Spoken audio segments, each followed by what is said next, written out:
হারুনুর রশিদ। তিনি একজন বাংলাদেশি পুলিশ কর্মকর্তা এবং ঢাকা মেট্রোপলিটন পুলিশের ডিবি প্রধান। একই সঙ্গে তিনি পুলিশের ডিআইজি।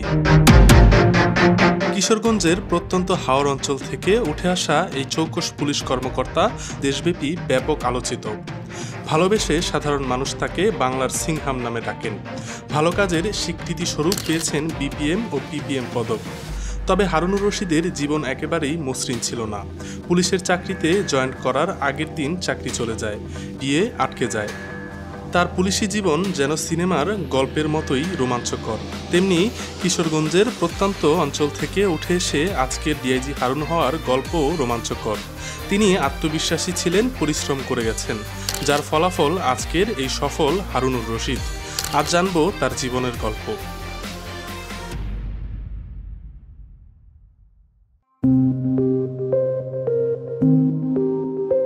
হারুনুর রশিদ কিশোরগঞ্জের মিঠামইন উপজেলার হোসেনপুর গ্রামের এক সম্ভ্রান্ত পরিবারে জন্মগ্রহণ করেন। তার বাবা আব্দুল হাশেম ও মা জহুরা খাতুন। ছাত্রজীবন থেকেই অত্যন্ত মেধাবী ছিলেন হারুন। শিক্ষাজীবনে উচ্চ বিদ্যালয় এবং কলেজ থেকে স্কলারশিপ অর্জন করেন। এরপর ঢাকা বিশ্ববিদ্যালয়ের সমাজবিজ্ঞান বিভাগ থেকে অনার্স এমএসএস ডিগ্রি অর্জন করেন। এছাড়া এলএলবি ডিগ্রি অর্জন করেন তিনি। হাওর আমার জন্মভূমি। ক্লাস 5-এ ট্যালেন্ট পরিবৃত্তি পেলাম, ক্লাস 8-এও ট্যালেন্ট পরিবৃত্তি পেলাম। তখন আমার বাবা মা, আমার নানা নানাদের মনে হলো একটু নগর সভ্যতার দিকে, এখানে গেলে আরও কিছু ভালো করা যায় কিনা। কিশোরগঞ্জের আজিমউদ্দিন উচ্চ বিদ্যালয়ে আমি ভর্তি হলাম ক্লাস 9-এ। সেখান থেকে আমি ম্যাট্রিক পাস করার পরে সেখানে আমি স্কলারশিপ পেলাম। সেখান থেকে আমি আবার কিশোরগঞ্জেরই আমার আরেকটি প্রতিষ্ঠান গুরুদয়াল কলেজ, সেখানেও হোস্টেল ছিল, মোয়াসিমউদ্দিন মুসলিম ছাত্রাবাস। সেখানে আমি লেখাপড়া করি, ইন্টারমিডিয়েট। সেখানে আমি ফার্স্ট হয়েছিলাম 3 শাখা মিলে, সেই স্কলারশিপ পেয়েছিলাম। তারপরে চিন্তা করলাম, আমি পরীক্ষার পরে মনে হলো যে আমাকে এখন ঢাকা বিশ্ববিদ্যালয়ে যদি ভর্তি হতে হবে। ঢাকা বিশ্ববিদ্যালয় ছাড়া তো আমার চেয়ে বড় জায়গা তো নেই।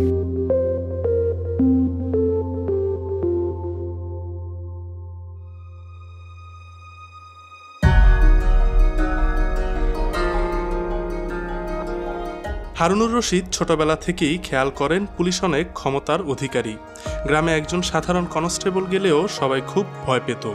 ওই কনস্টেবলের সাথে গ্রামের যে মানুষের সম্পর্ক থাকে তাকে সবাই সমীহ করে। তখন তিনি ভাবেন যে সাধারণ কনস্টেবলের এত ক্ষমতা থাকলে ওসি কিংবা আরও বড় পুলিশ কর্মকর্তার হয়তো আরও কত ক্ষমতা হতে পারে। সেই ক্ষমতা দিয়ে সাধারণ মানুষের সেবা করার ব্রত নিয়ে তিনি পুলিশের চাকরি করার স্বপ্ন দেখা শুরু করেন। গ্রাম অঞ্চলে যখন চৌকিদার ছিল তারা খুব পাওয়ারফুল, কারণ চৌকিদার হলো ওই দারোগা ওসিদের সোর্স। তারা গ্রামে আসতো, ঘুরতো, মানুষ দেখতাম খুব।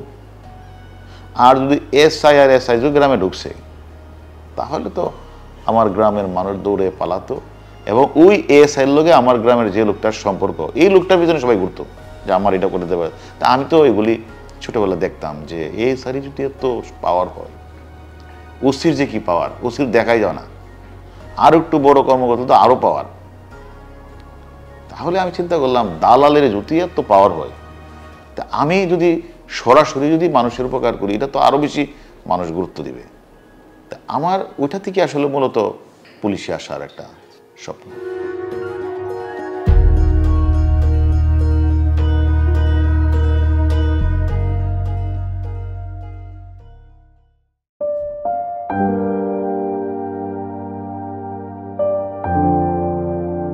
বিশতম বিসিএস পরীক্ষার মাধ্যমে প্রথমবারেই সুযোগ পান তিনি। 1 বছর ট্রেনিং শেষে চাকরিতে জয়েন্ট করার আগে চিঠির মাধ্যমে জানানো হয় তার চাকরি নেই। কারণ তার অপরাধ, তিনি স্বাধীনতার সপক্ষের শক্তি ছাত্র সংগঠন বাংলাদেশ ছাত্রলীগের রাজনীতি করতেন। 1998 সালে ছাত্রলীগের বাহাদুর অজয় কমিটির কেন্দ্রীয় সদস্য ছিলেন তিনি। এর ফলে তার জীবন পুরোপুরি থমকে যায়, তার বিয়ে আটকে যায়, মানুষের সাথে মেশা বন্ধ করে দেন তিনি। ঢাকা বিশ্ববিদ্যালয়ে অনার্স পাস করি, আমি 20 বিসিএস দিই, 20 বিসিএস রিটার্ন হয়ে যায়। আমি 21-এরও আবার রিটার্ন পরীক্ষা দিই। 21 রিটার্নের রেজাল্ট হইতে হইতে আমার আবার 20-এর চূড়ান্ত পরীক্ষা উত্তীর্ণ হয় পুলিশে। আবার আমার 21-ও পুলিশে ফার্স্ট হয়েছিল। যেহেতু 20-এ আমার পুলিশ 1 নম্বর চয়েস হয়েছে, আমি হল থেকেই তখন ব্যাগ অ্যান্ড ব্যাগেজ আমি চলে যাই রাজশাহী। এবং আমাদের 1 বছর ট্রেনিং, এটা সবাই যারা ট্রেনিং করে সবাই জানে, প্রচুর কষ্ট। তা আমরা জয়েন করেছিলাম 2001 সালে। তারপরে আমাদের জয়েন করার পরে কেয়ারটেকার গভর্নমেন্ট আসলো, তারপরে জামাত বিএনপি গভর্নমেন্ট আসলো। তা আমরা 1 বছর ট্রেনিং করার পরে আমার ট্রেনিং শেষ। আমি খুব ট্রেনিংয়ে আমার একদিন সিক ছিল না, কোনো ছুটি ছিল না, অর্থাৎ ছুটি থাকলে ছুটিটা পরে কাটাই। তা আমার তো দৃঢ় বিশ্বাস যে আমি আমার 2002 সালের 16 জুন আমার পাস আউট। তা আমার পাস আউট হবে 16 তারিখ, 17 তারিখ 18 তারিখ আমার বিয়ের বাজার করা হয়েছে, গ্রামের মানুষকে দাওয়াত দেওয়া হয়েছে, ঢাকা শহরের মানুষকে দাওয়াত দেওয়া হয়েছে। আমার ওই অজপাড়া গায়ে গ্রামে আমার অনুষ্ঠান হবে, সমস্ত মানুষ আসবে, মানুষ আমাকে আমার পিতামাতা দাওয়াত দিয়েছে। তা তবে আমি সেভাবেই ডেটটা করেছি যেন, কারণ পাস আউটের পর তো আর বেশি দিন সময় পাওয়া যায় না, তাকে আবার প্রমোশন পিরিয়ডে যেতে হয়। তা আমি শর্ট টাইমে করেছি। এখন আমার 1 বছর পরিপূর্ণ ট্রেনিং শেষ, 16 জুন আমার পাস আউট। এর মধ্যে চিঠি আসলো একটা ঢাকা থেকে যে আমি আসতে পারবো না।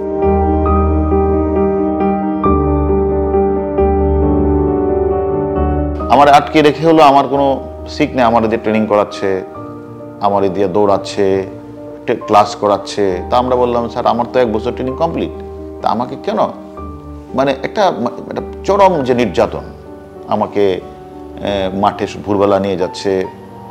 তাই আমি বললাম অপরাধটা কি? আমি 1 বছর ট্রেনিং করলাম, আমার একটা দিন সিক নেই, অপরাধটা কি? বলার কিছুই না। 2রা জুলাই আমার কাছে একটা চিঠি আসলো যে আপনার চাকরি নেই। দোষ একটাই, আমি ছাত্র জীবনে মুক্তিযুদ্ধের একটি পক্ষের সংগঠন বাংলাদেশ ছাত্রলীগের কেন্দ্রীয় কমিটিতে ছিলাম। আমি ক্লাস 9 থেকে এলাকাতে আমাদের যে মহামান্য রাষ্ট্রপতি ছিলেন তাকে ঘিরে আমাদের এলাকার মানুষ নির্বাচন করত, এবং ঢাকা বিশ্ববিদ্যালয়ে এসেও আমি ছাত্রলীগের কেন্দ্রীয় কমিটিতে ছিলাম।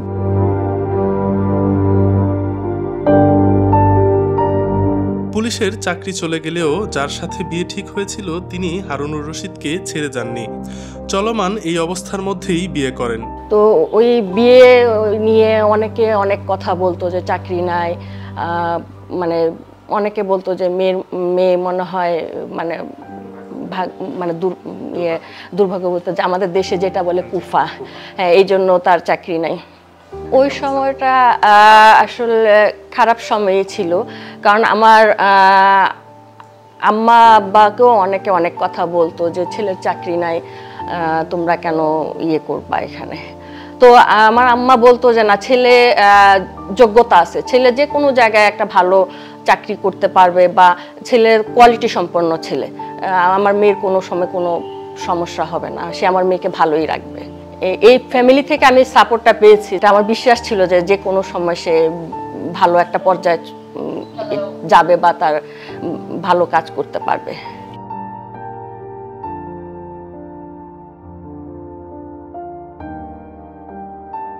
চাকরি চলে যাওয়াতে যখন হারুনুর রশিদ চরম হতাশায় ভুগছিলেন, তখন আশার আলো হয়ে দাঁড়ান বর্তমান প্রধানমন্ত্রী ও তখনকার বিরোধী দলের নেত্রী শেখ হাসিনা। তিনি হারুনুর রশিদের চাকরির ব্যবস্থা ও চাকরি ফেরত পেতে মামলার জন্য আইনজীবী নির্ধারণ করে দেন। ব্যাংকে চাকরি পাওয়ার পর সেই পাত্রীর সঙ্গেই বিয়ে হয়। এর মধ্যে হারুনুর রশিদ শেয়ার ব্যবসায় সফলতা অর্জন করেন, স্ত্রী আমেরিকার ডিবি লটারি পেয়ে যান।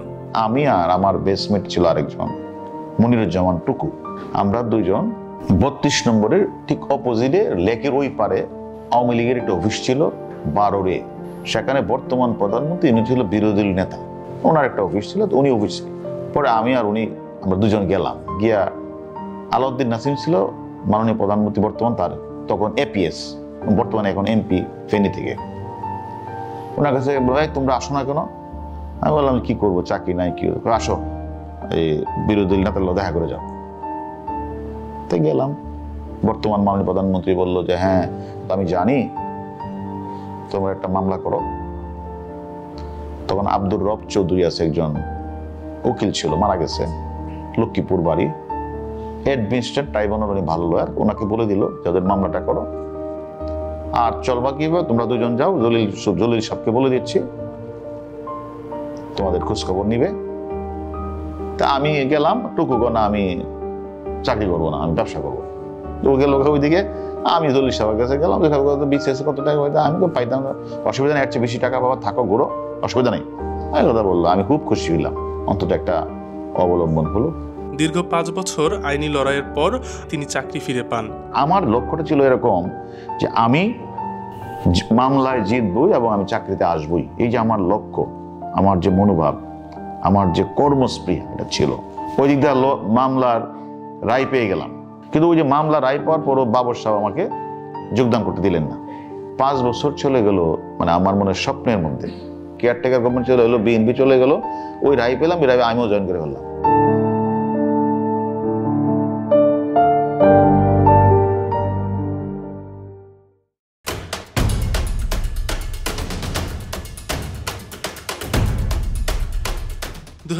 সালের 24 আগস্ট তিনি গাজীপুর জেলার পুলিশ সুপার হিসেবে যোগদান করেন। 2018 সালের 2 ডিসেম্বর এসপি হারুনকে নারায়ণগঞ্জ জেলায় দায়িত্ব দেওয়া হয়। দায়িত্ব পাওয়ার পর শহরের হকার উচ্ছেদ, মাদকের বিরুদ্ধে যুদ্ধ ঘোষণা, সন্ত্রাসী ও ওয়ারেন্টভুক্ত আসামিদের তালিকা টানানো, এসপি অফিসে সাধারণ মানুষের সঙ্গে সরাসরি সাক্ষাতের সুযোগ করে দিয়ে তিনি আলোচনায় আসেন। প্রশংসার ধারাবাহিকতায় তাকে সিংহাম ও ফাটাকেষ্ট উপাধি দেয় নারায়ণগঞ্জবাসী। এ সময় ক্ষমতাসীন বিতর্কিত নেতাদের বিরুদ্ধে ব্যবস্থা নিয়ে ক্ষমতাসীন দলের প্রভাবশালীদের সাথে বেশ বৈরী সম্পর্ক তৈরি হয় তার। 2019 সালের 3 নভেম্বর স্বরাষ্ট্র মন্ত্রণালয়ের প্রজ্ঞাপনে নারায়ণগঞ্জ জেলা পুলিশ সুপার হারুনুর রশিদকে পুলিশের হেডকোয়ার্টারে বদলি করা হয়। তবে তিনি চলে গেলেও নারায়ণগঞ্জবাসীর কাছে এখনও একজন ভালোবাসার পাত্র হিসেবেই রয়ে গেছেন। ভালোবেসে নারায়ণগঞ্জবাসী তাকে এসপি হারুন হিসেবেই ডাকেন। এ প্রসঙ্গে নারায়ণগঞ্জ সিটি কর্পোরেশনের মেয়র ডাক্তার সেলিনা হায়াত আইভি এক অনুষ্ঠানে বলেন, কেন নারায়ণগঞ্জের মানুষ এসপি হারুনকে সিংহাম উপাধি দিছে? কেন? এই শহরের সাধারণ মানুষ, কারণ সাধারণ মানুষের হয়ে এসপি হারুন কাজ করেছে। তো উনি আমাদের কাছে এসপি হারুনই থাকবে, উনি আইজিও যদি হয়ে যায় তাতেও মানুষ তাকে নারায়ণগঞ্জের এসপি হারুন বলবে, কারণ উনি সাধারণ মানুষের, উনি পুলিশের যে গতানুগতিক ধারা সেটা ভেঙে দিয়েছিল নারায়ণগঞ্জে।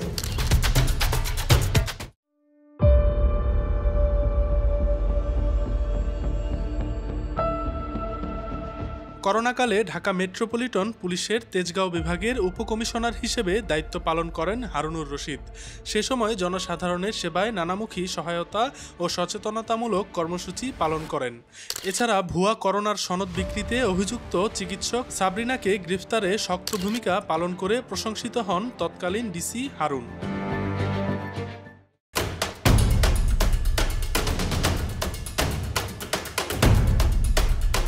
2022 সালের 11 মে স্বরাষ্ট্র মন্ত্রণালয়ের জননিরাপত্তা বিভাগের উপসচিব ধনঞ্জয় কুমার দাসের সই করা এক প্রজ্ঞাপনে হারুনুর রশিদকে ডিআইজি পদে পদোন্নতি প্রদান করা হয়।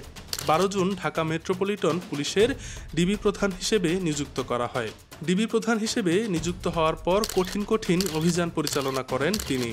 তার নেতৃত্বে সাধারণ মানুষ থেকে শুরু করে সেলিব্রিটি সব শ্রেণী পেশার মানুষের আস্থা অর্জন করতে সক্ষম হয়েছে ডিবি, যে কারণে নগরবাসী কোনো বিপদে পড়লেই সবার আগে তার কাছে ছুটে আসেন।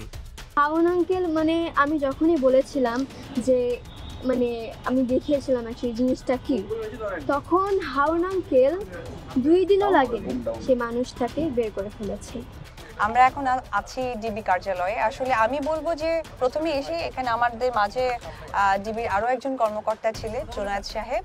ওনাকে এসে আমি প্রথমেই যেটা অবগত করেছিলাম যে আসলে হারুন ভাই একটা পজিশনে আছে, আমরা সকলেই জানি, কিন্তু আসলে উনি আমাদের অভিভাবক হয়ে আছেন, যেটা আমি ব্যক্তি অপবিশ্বাস, চিত্রনায়িকা অপবিশ্বাস, বাংলাদেশের নাগরিক হিসেবে আমি এটুকুই বলবো যে যে কোনো সংস্থার জন্য অভিভাবক অনেক বেশি গুরুত্বপূর্ণ, কারণ অভিভাবক ছাড়া না কোনো কিছুরই ভুল ত্রুটির আসলে সমাধান হওয়া সম্ভব নয়। আমার কাছে সবচেয়ে বেশি অবিশ্বাস্য ছিল যে উইদিন 8 আওয়ার্স আমি আমার টাকা রিনিউর নিউজ পেয়ে গিয়েছিলাম ততক্ষণে, এবং আমি এই কৃতজ্ঞতা আসলে ভাষায় প্রকাশ করতে পারবো না যে আমি বাংলাদেশ পুলিশ সংস্থা এবং পুরো আমি ডিবি কার্যালয়ের সবার কাছে আমি এতটা কৃতজ্ঞ, এবং স্পেশালি হারুন স্যারের নাম না বললেই না। ডিবিতে যে আগে মানুষ আসে নাই তা না, আগেও এসেছে, আগেও কাজ হয়েছে, এখনো কাজ হচ্ছে। এখন আমি মনে করি আমাদের এখন সোশ্যাল মিডিয়ার যুগ, সেখানে বিভিন্ন জিনিস ভাইরাল হচ্ছে, বিভিন্ন অপরাধ কর্মকাণ্ড করছে, আমরা মানুষের উপকার করছি, সোশ্যাল মিডিয়াতে আমরা এটার এফেক্টটা বলছি,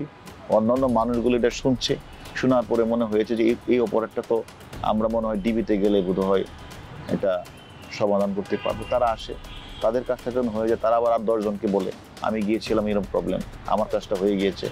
যার কারণে মানুষ একটু অন্যান্য সময়ের চেয়ে একটু বেশি ডিবিতে আসে এবং তারা আবার সোশ্যাল মিডিয়ার যুক্ত, তারা ভাইরাল করছে। এখানে শুধুমাত্র যে মানে রাজনীতিবিদরা আসে তা না, এখানে আলেম ওলামারা আসছে, এখানে মিডিয়া জগতের মানুষরা আসছে, এখানে অভিনয় জগতের নায়ক নায়িকরা আসছে।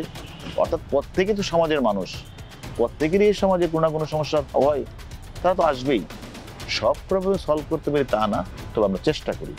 যার কারণে মানুষের মধ্যে একটা গণ সচেতনতা আসছে যে ডিবি একটা আস্থার জায়গা, এবং ডিবিতে গেলে অন্তত তারা আমাদের কথাগুলি শুনে।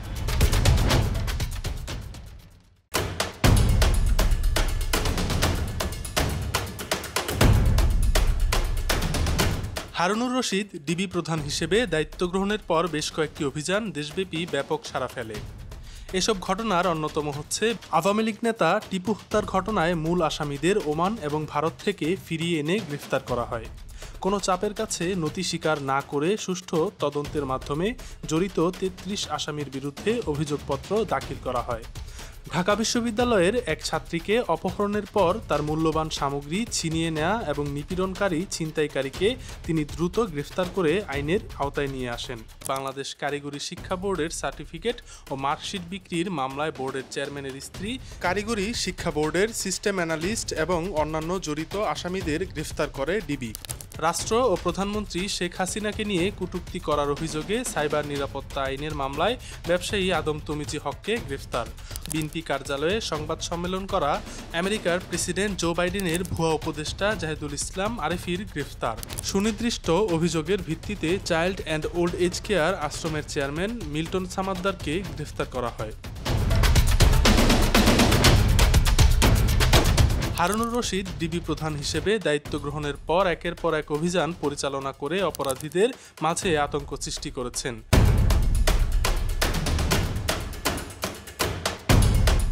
হাজারীবাগের ভূমি ব্যবসায়ী এখলাস উদ্দিন হত্যাকাণ্ডের ঘটনার মূল হোতা শিল্পপতি লেদার মনিরকে ভারত থেকে ফেরত এনে গ্রেফতারের ব্যবস্থা করা হয়।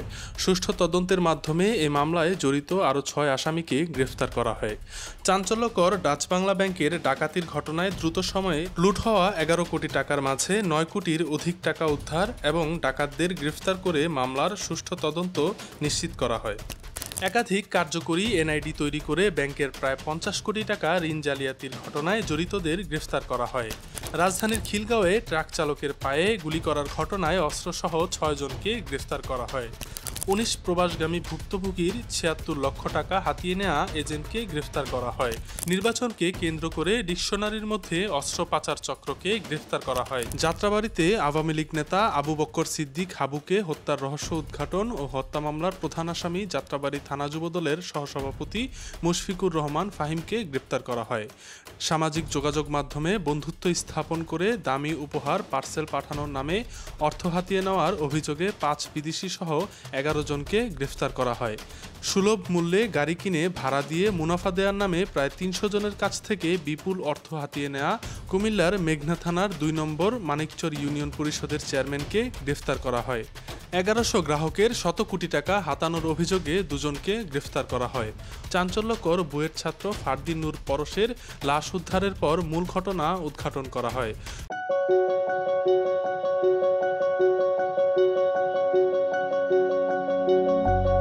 অপরাধীদের কাছে আতঙ্কের নাম হলেও মানুষের কাছে আশীর্বাদ ডিবি। মানবিক অনেক অভিযান করেছে ডিবি, যা মানুষের হৃদয়ে দাগ কেটেছে। এসব ঘটনার মধ্যে উল্লেখযোগ্য হচ্ছে 4 বছরের শিশু অপহরণের ঘটনা 4 ঘন্টায় উদ্ধার করে ডিবির চৌকস টিম। দীর্ঘ 17 মাস পর হারিয়ে যাওয়া উচ্চশিক্ষিত যুবককে স্বজনদের কাছে ফিরিয়ে দেয় ডিবি। 2 বছরের শিশু তাওসিনকে অপহরণ করে 50,000 টাকায় বিক্রি করে দেওয়ার ঘটনায় অপহরণ চক্রকে গ্রেফতার ও শিশুকে উদ্ধার করে স্বজনদের কাছে ফিরিয়ে দেওয়া হয়। ধানমন্ডির মাস্টার মাইন্ড স্কুলের ছাত্র অপহরণ এবং 14 লাখ টাকা মুক্তিপণ আদায়ে সম্পৃক্তদের গ্রেফতার করা হয়। চুরি হওয়া স্বর্ণ উদ্ধার ও চোরচক্রকে গ্রেফতার করে মালিকের কাছে স্বর্ণ ফিরিয়ে দেওয়া। 19 বছর পর হারিয়ে যাওয়া মা মেয়ের মিলন ঘটানো হয়। পিতামাতার কাছ থেকে সন্তানের ছিনতাই করা 31 লক্ষ টাকা উদ্ধার করে তা ফিরিয়ে দেন ডিবি প্রধান হারুনুর রশিদ। রাজধানীর ভাটারা থানাধীন নতুন বাজার এলাকার নূর জুয়েলার্সে চুরি যাওয়া 12 লাখ টাকা ও স্বর্ণালংকার উদ্ধার করে মালিকের কাছে ফিরিয়ে দেওয়া সহ 8 আসামিকে গ্রেফতার করা হয়।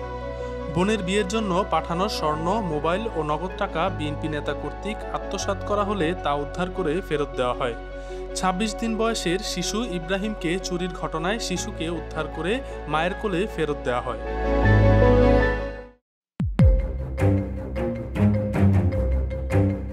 অনেকেই দুপুরে লাঞ্চ টাইমে ডিবি কার্যালয়ে আসেন। হারুনুর রশিদ তাদের সাথে দুপুরের খাবার খান।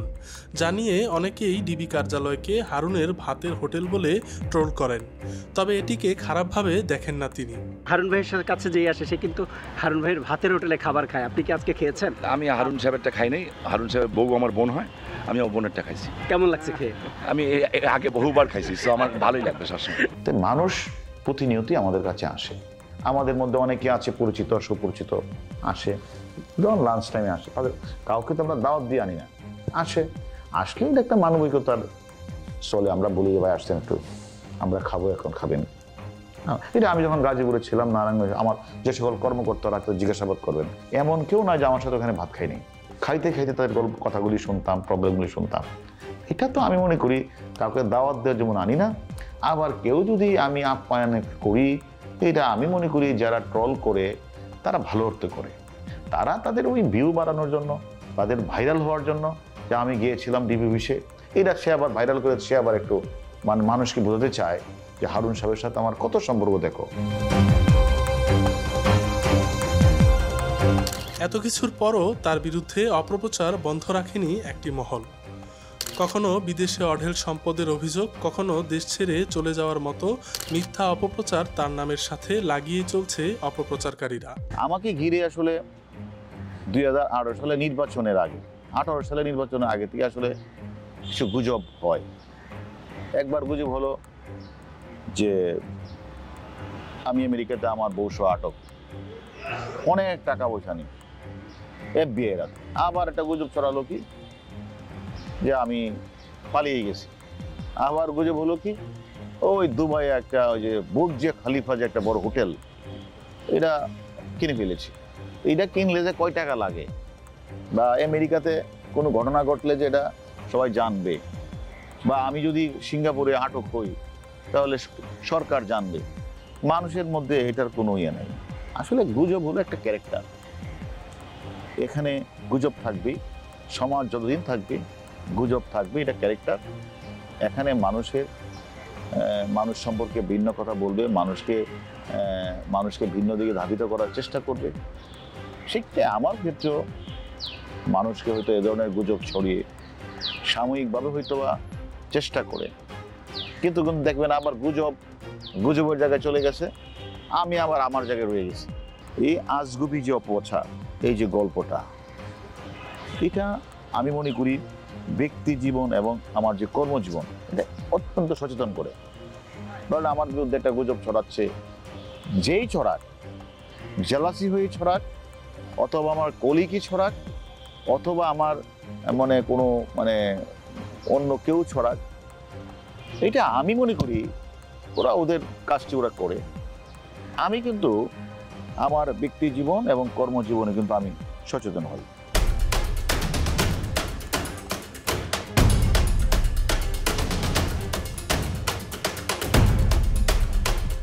হারুনুর রশিদ এখন তার নিজ গ্রামের মানুষের কাছে গর্বের নাম। তাই তো তিনি যখন গ্রামে ছুটে যান, তখন গ্রামের সকল বয়সী মানুষ তাকে এক নজর দেখতে ছুটে আসেন। হারুনুর রশিদ সবার সাথে কথা বলে সময় কাটান সেখানে।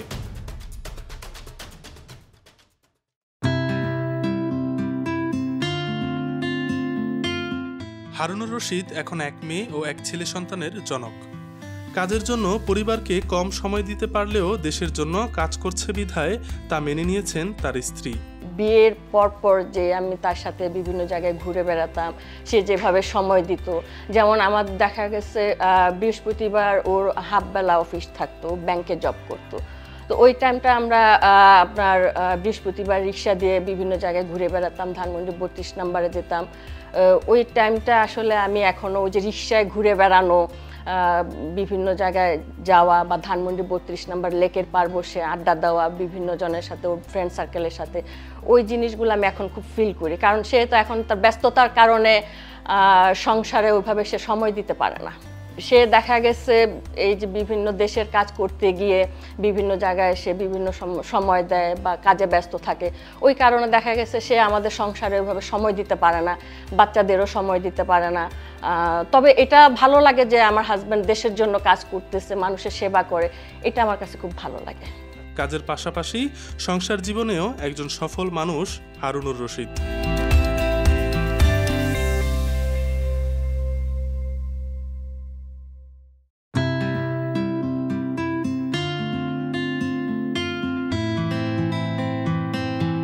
ডিবি প্রধান হওয়ার পর থেকেই টিমকে আরও গতিশীল করার উদ্যোগ নেন হারুনুর রশিদ। এতে আগের চেয়ে উদ্যমী হয়ে কাজ শুরু করে সকল টিমের সদস্যরা। বিচক্ষণ নেতৃত্ব ও পরামর্শে একের পর এক অভিযান ও দেশবিরোধী ষড়যন্ত্র মোকাবেলায় সচেষ্ট থাকে ডিবি। এজন্য নিয়মিত ডিবি কর্মকর্তাদের সাথে মিটিং করেন ডিবি প্রধান হারুনুর রশিদ। দেশের পুলিশ প্রশাসনকে জনতার দোরগোড়ায় পৌঁছে দেওয়া ও মানবিক পুলিশ হয়ে ওঠার পেছনেও অবদান রয়েছে হারুনুর রশিদের। পুলিশের যে পদেই কাজ করেছেন সেখানেই সাধারণ মানুষের হয়ে কাজ করে আসছেন তিনি। ভবিষ্যতেও এই ধারাবাহিকতা অব্যাহত রাখবেন এবং বঙ্গবন্ধুর সোনার বাংলা গঠনে পুলিশ আরও মানবিক ও দেশপ্রেমে জাগ্রত হয়ে নিজেদের বিলিয়ে দেবেন প্রত্যাশা সকলের।